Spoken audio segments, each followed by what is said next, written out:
Entonces, el hecho de no cumplir con estos requisitos de las deducciones o con estos topes no deducibles estaría generando un problema en el acreditamiento del IVA. Perdón, me voy a detener porque tengo algunas preguntas que apenas están llegando de las plataformas, algunas de ellas. Si les parece, vamos a regresando del receso, contestamos las preguntas de la plataforma que apenas me están llegando para no interrumpir el tema, continuar y después, antes de iniciar, vemos esas preguntas que se quedaron pendientes. Bueno, entonces, repito, deducciones autorizadas, impuesto predial del año de calendario, contribuciones locales de mejoras, planificación o cooperación de obras públicas, impuesto local sobre ingresos por otorgar el uso o goce temporal de bienes inmuebles.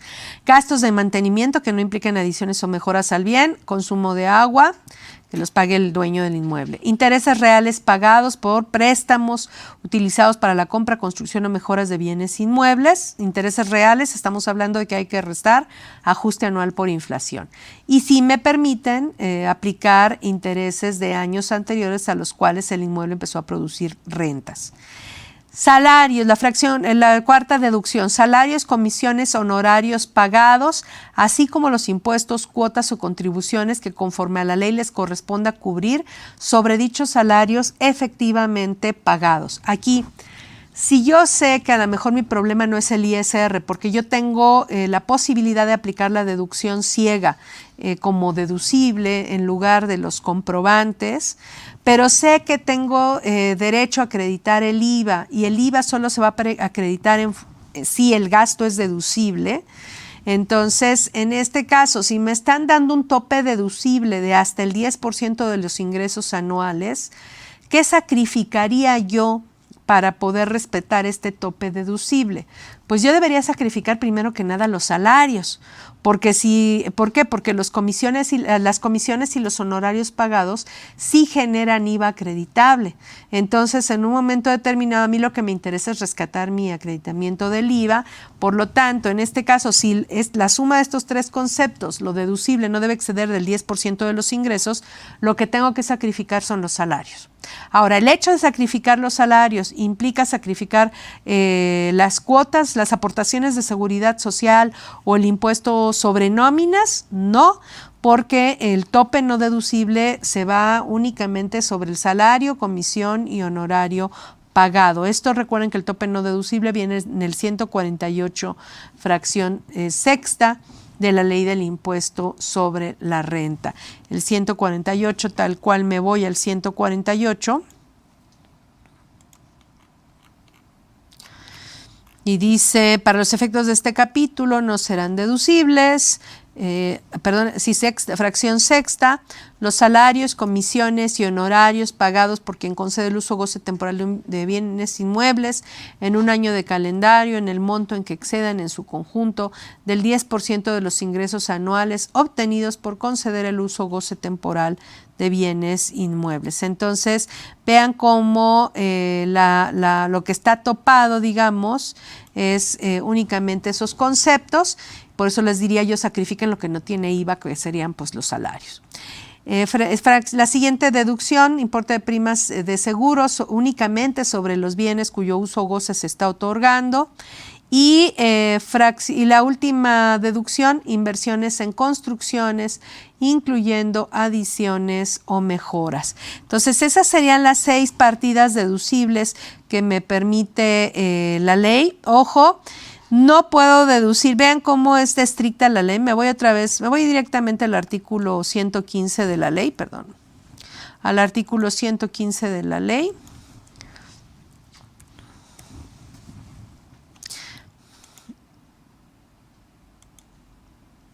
Son únicamente esas 6 deducciones en este caso. Entonces, no puedo deducir, por ejemplo, un auto, no puedo deducir reparación, mantenimiento, gasolina de un auto, no puedo deducir papelería, no puedo deducir el pago del internet, no puedo deducir el pago del timbrado por los servicios del PAC que me certifica mis facturas.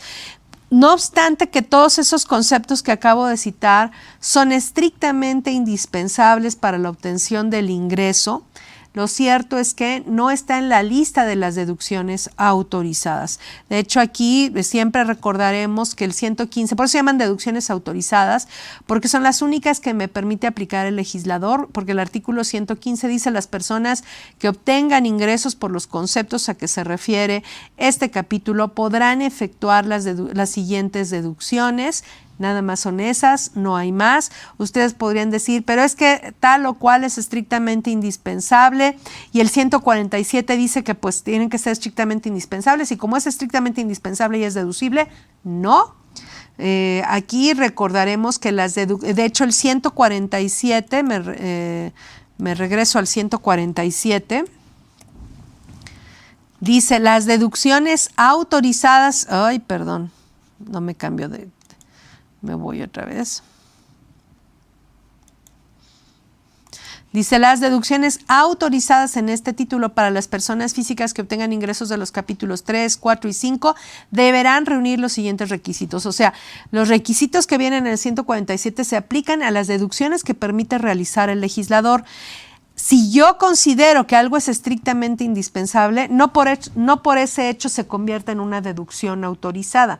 Más bien, siendo una deducción autorizada, para poder aplicarla tiene que cumplir los requisitos del artículo 147, entre otros requisitos que puede establecer la ley dentro del mismo artículo 115, por ejemplo, de la ley del impuesto sobre la renta. Entonces, no todo lo estrictamente indispensable es deducible, nada más lo que la ley permite. Son esas 6 deducciones las únicas que puedo aplicar y algunas de las otras que yo les cité, a pesar de que puedan ser estrictamente indispensables, no van a poder aplicarse dado que no están en la lista de deducciones autorizadas. Si ustedes me dicen, bueno, no las aplico porque me voy por la deducción ciega, pero sí acredito el IVA. No, recuerden que el acreditamiento del IVA va en función, o sea, el IVA para que sea acreditable, la erogación tiene que ser deducible en el impuesto sobre la renta y solo es deducible en el impuesto sobre la renta lo que el legislador me permita deducir. Entonces, si usted es arrendador o si tienen un arrendador de inmuebles, no pueden acreditar el IVA del auto que compró, no pueden acreditar el IVA de la gasolina, de la reparación y mantenimiento del auto, no pueden acreditar el IVA del PAC, que les certifica sus comprobantes fiscales digitales, no pueden acreditar el IVA de la compra de una computadora, no pueden acreditar el IVA del servicio de internet, del teléfono, etcétera. Las deducciones en arrendamiento de inmuebles son muy limitadas, pero bueno, afortunadamente tienen el tema de la deducción ciega, pero el hecho de que apliquen la deducción ciega, para efectos del acreditamiento del IVA, la deducción tiene que ser, valga la redundancia, deducible, la erogación tiene que ser deducible en el ISR para que el IVA sea acreditable. Si la erogación no está tipificada como deducción autorizada en la ley del ISR, pues la erogación no es susceptible de deducirse, por lo tanto el IVA no es acreditable. Entonces la verdad es que la cuestión del IVA pues es una cuestión muy limitada en el tema del arrendamiento de inmuebles y todavía tienen el problema de que si rentan casa habitación y rentan local comercial, pues todavía el acreditamiento se restringe mucho más, porque como tienen que acreditar el IVA de los gastos o compras necesarios para realizar actividades gravadas, que se acredita al 100%, no pueden acreditar el IVA de los gastos, compras necesarios para actividades exentas, para la renta de casa habitación, y lo que es para los dos, tanto para casa habitación como para local comercial, para poder acreditar el IVA, tienen que aplicar el porcentaje del prorrateo de los actos grabados respecto al total de actos o actividades. Entonces, pues el acreditamiento del IVA todavía es más limitado en ese caso porque se ve afectado por los actos o actividades exentas, hablando del arrendamiento de casa habitación, a menos que ésta se proporcione amueblada, caso en el cual la operación sí estaría gravada para efectos del impuesto al valor agregado. Entonces, tengan cuidado con lo que aplican en arrendamiento de inmuebles porque pues la verdad es que las deducciones son limitadas y a pesar de que no nos afecta esto en ISR, nos afecta y sí tenemos que cumplirlo en materia de impuesto al valor agregado.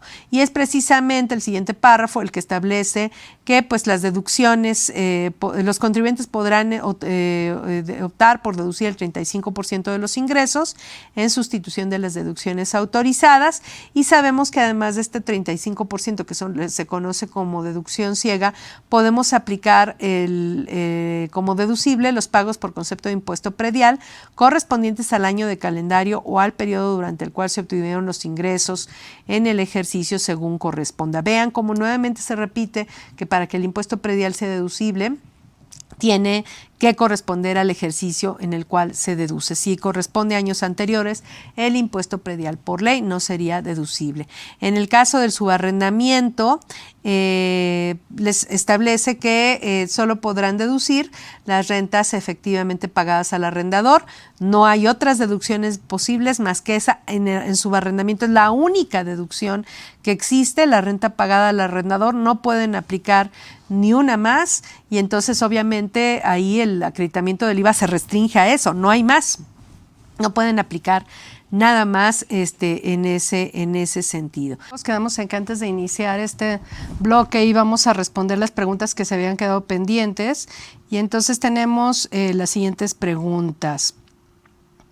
Dice: una persona física que está en régimen de actividades empresariales y servicios profesionales también recibe ingresos por jubilación. Ahorita, por lo de la pandemia, no está recibiendo ingresos por honorarios. ¿Se puede hacer suspensión de actividades por esa actividad solamente? Gracias. Yo diría que no. En general es el mismo régimen, actividades empresariales y servicios profesionales. Lo único que cambia son los datos que va a informar en la declaración anual, que honorarios pues lo pondría en ceros o menos ingresos por lo menos. Entonces no puede haber, como es un solo régimen, no puede haber suspensión por la mitad, digamos, del régimen. Entonces no podría ser. Dice: no he timbrado ni realizado recibos de nómina. En el pago provisional debo considerar el ISR retenido por salarios. Pues es que la retención ya la efectuó, ya pagó la nómina. Lo que le falta es hacer la retención de, el CFDI de la nómina y enterar la retención. Entonces yo creo que aunque emita el CFDI de nómina en forma extemporánea, creo que sí debe entrar las retenciones en tiempo conforme hizo los pagos de salarios. Dice otra pregunta, dice: una persona física que tiene dadas de alta las claves por arrendamiento, por honorarios. En arrendamiento obtiene ingresos y aplica deducción ciega. En honorarios por el momento no tiene ingresos, pero sí gastos, pues obtuvo un préstamo. En el caso del acreditamiento del IVA, ¿puede acreditar el IVA de ambos gastos?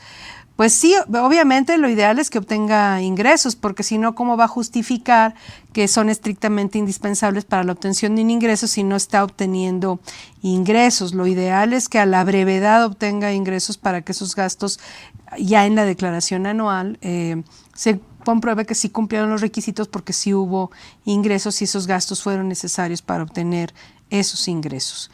La siguiente: ¿cuál es el asiento contable correcto para un gasto no deducible? Pregunta si se contabilizan cuentas normales o cuentas de orden.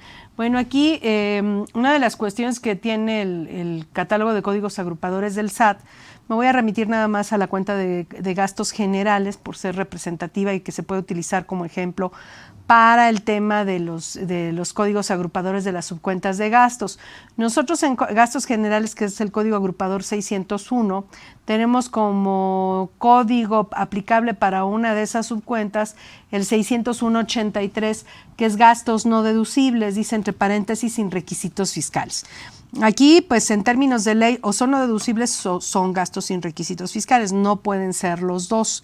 Entonces, en este caso, si está señalando entre paréntesis que son gastos sin requisitos fiscales, creo yo que ahí tendrían que registrar con el código agrupador 601.83, tendría que estar ligado a una subcuenta de gastos sin requisitos fiscales. Y en otra cuenta tendríamos que tener los gastos no deducibles como subcuenta de gastos generales. Nada más que el código agrupador, en este caso, fíjense que el SAT, aquí me parece un error, emitió un código, en lugar de poner como una subcuenta dentro de cada uno de los gastos y ponerle un código agrupador a los gastos no deducibles, creó un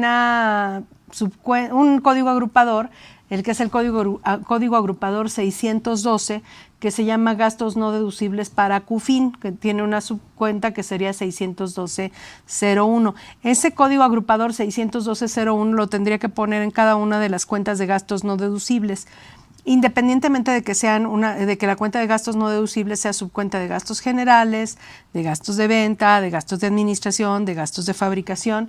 Todos tendrían que llevar ese código agrupador 612.01 para distinguir los gastos sin requisitos fiscales de los gastos no deducibles. No existe ninguna razón por la que una subcuenta de una cuenta tenga un código agrupador diferente al de su cuenta de mayor, dado que pues el SAT cometió ese error, igual con las depreciaciones, igual con las amortizaciones, es el mismo supuesto. Entonces, ese sería mi comentario al respecto.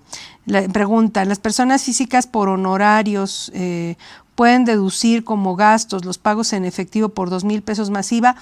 Sí, el requisito de los pagos con medios electrónicos, tarjetas, cheques nominativos para bono en cuenta, transferencias, etcétera, es para operaciones, más bien es para operaciones de de más de 2,000 pesos.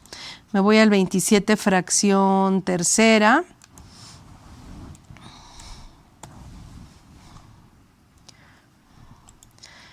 El 27 fracción tercera, que es aplicable para personas físicas, dice, estar amparadas por un comprobante fiscal y los pagos cuyo monto exceda de 2,000 pesos deberán pagarse con cheque nominativo, etcétera, etcétera, etcétera. Entonces, si una persona física por honorarios, mientras el monto del pago sin IVA no excede de 2,000 pesos y si lo paga en efectivo, sería deducible. Eso sería, porque obviamente los 2,000 pesos se refieren al gasto, no se refieren al IVA. El IVA no es gasto, entonces no puede establecer un requisito para la deducción. Si el IVA no es deducción, no puede establecer un requisito que abarque al IVA en ese caso, ¿no?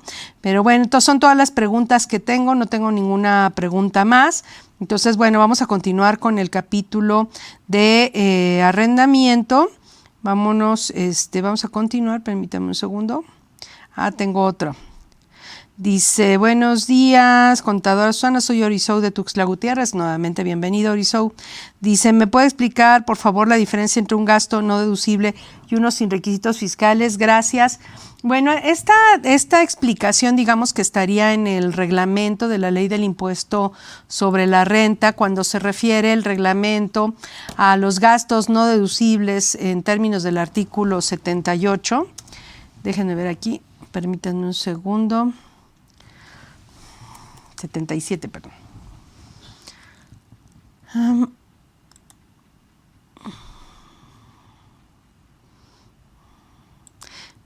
El artículo es el artículo 117 del reglamento de la ley del impuesto sobre la renta y dice las partidas no deducibles a que se refiere el artículo 77 de la ley, que es el que regula el cálculo de la utilidad fiscal neta del ejercicio, son aquellas señaladas como no deducibles en la citada ley. Entonces, primero tendríamos que partir que hay una lista de deducciones autorizadas. En el caso de las personas morales, esta lista viene en el artículo 25, así como en el capítulo de arrendamiento viene en el artículo 115. O sea, son las deducciones que el legislador autoriza aplicar contra los ingresos que son el objeto del impuesto. Entonces, ya una vez que determinamos cuáles son esas deducciones autorizadas, para poder aplicarlas hay una serie de requisitos. Entonces, esto es, si una deducción que en principio está en la lista de deducciones autorizadas no cumple un requisito que establece la ley para poder aplicarla, pues entonces tendríamos el problema de que sería un gasto, una erogación sin requisitos fiscales. Puede ser gasto, puede ser una adquisición, puede ser una inversión, etcétera. O sea, es una erogación que no reúne requisitos fiscales para poder aplicarse. Pero sí, en principio, por concepto, no hay ninguna disposición que prohíba su deducción. En cambio, en los no deducibles estamos hablando de partidas que también están en la lista de las deducciones autorizadas.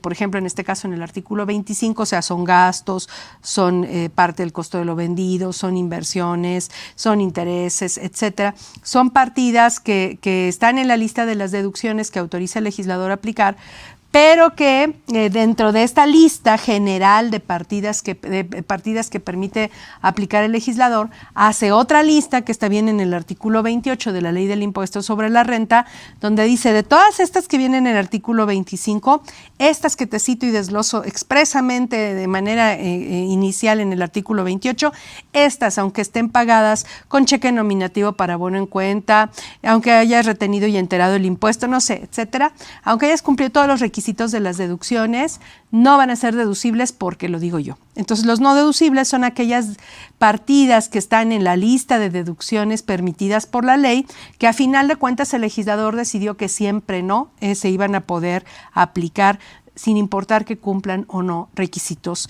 del artículo 27 de la ley. Esa sería la diferencia. Por ejemplo, una multa, en ese caso, pues puede usted, a lo mejor puede ser 5,000 pesos, la pudo haber pagado con cheque nominativo para bono en cuenta del beneficiario, es un gasto, pues de entrada viene en el listado de partidas del artículo 25 como gasto, pero resulta que es un gasto que sí se pagó con medios de pago permitidos por la ley y demás, pero viene en la lista de los no deducibles. Entonces, en ese caso, pues no la va a poder aplicar con todo y que cumpla con las formalidades del artículo 27 de la Ley del Impuesto sobre la Renta, porque es un concepto que viene tipificado como partida no deducible en los términos de la Ley del Impuesto sobre la Renta. Siempre creemos que los únicos no deducibles que existen son los del artículo 28 y lo cierto es que no necesariamente es así.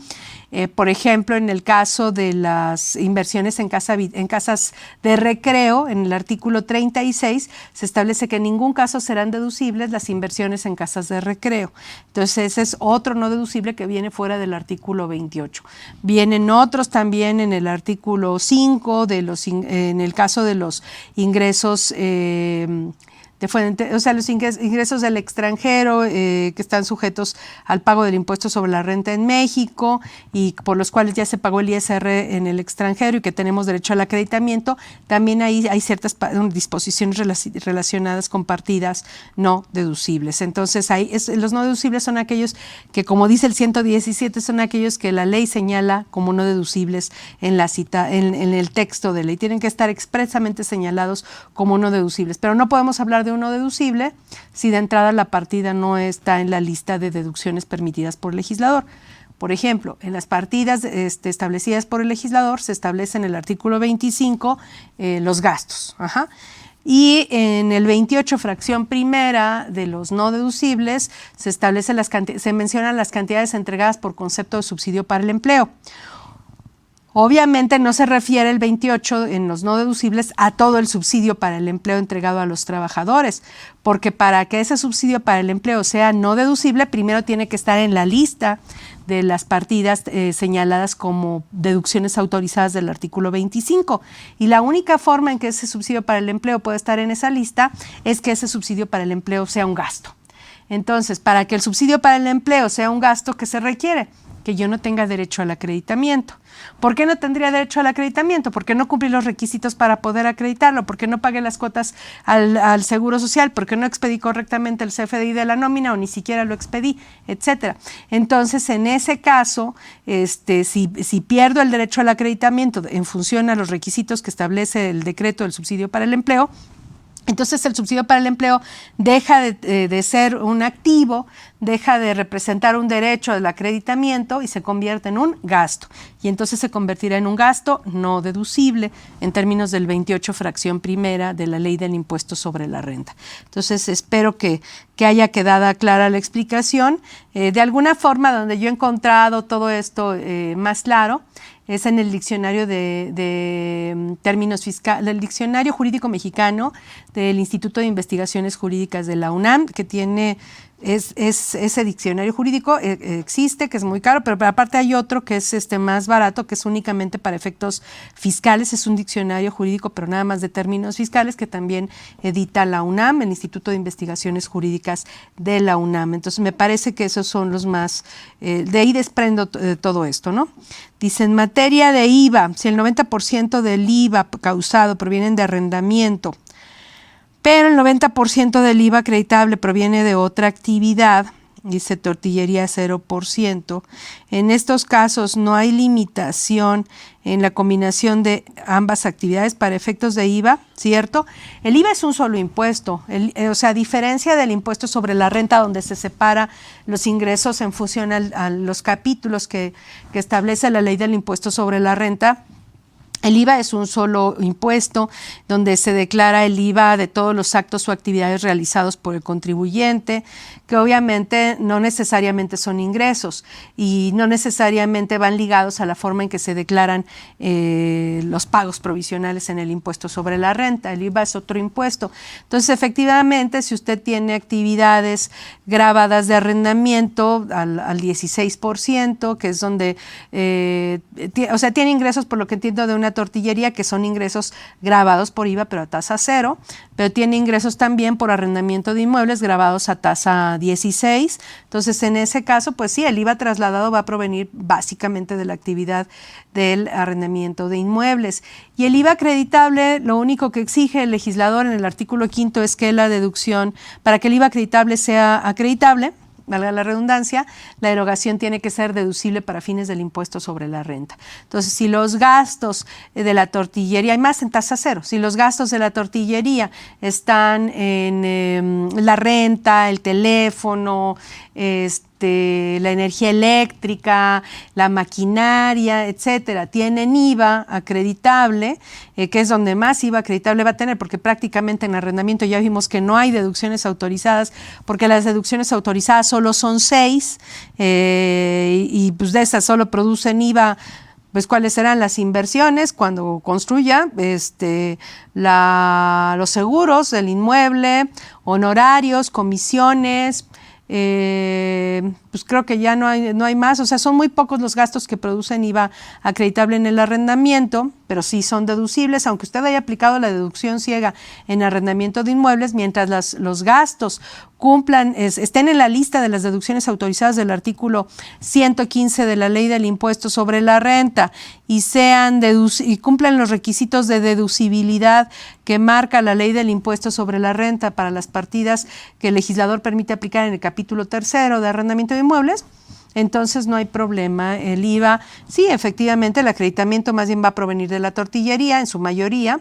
El acto grabado va a provenir más que nada del arrendamiento de inmuebles y sería claro, no hay ningún error en ese caso. El único problema sería que hubiera renta de casa-habitación, que está exenta del impuesto al valor agregado, y entonces en ese caso pues tendría que separar en su contabilidad los gastos de la tortillería, porque de hecho así debe ser, tendría que separar los gastos de la tortillería, que son 100%, el IVA que producen en su caso es 100% acreditable porque están relacionados con un acto grabado a tasa 0, tendría que separar los gastos del arrendamiento de inmuebles y de eso separar los gastos relacionados con la renta de casa habitación exenta, y el IVA de esos gastos pues no sería acreditable.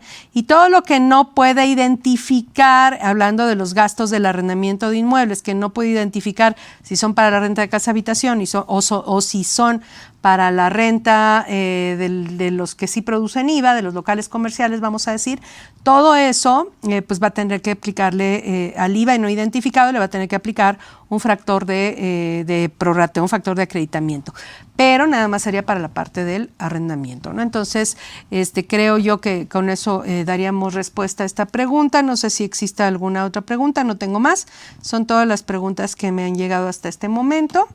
Entonces, pues vamos a continuar entonces con las deducciones, con el tema de arrendamiento de inmuebles. Por favor, estábamos en el artículo 115 de las deducciones que permite aplicar el legislador. Ya dijimos que también me permite aplicar la deducción ciega, pero hay dos temas aquí muy importantes. Uno es, ¿qué pasa si el inmueble, además de rentarlo, utilizo una parte yo para mi uso personal, ya sea como casa habitación, como oficina, como lo que sea? En ese caso, el antepenúltimo párrafo del artículo 115 establece que cuando el contribuyente ocupe parte del inmueble del cual deriva el ingreso por otorgar el uso goce temporal del mismo u otorgue el uso goce temporal de manera gratuita, no podrá deducir la parte de los gastos del predial, los derechos por cooperación consideración de obras públicas que correspondan a la unidad por él ocupada o por la cual no está cobrando rentas.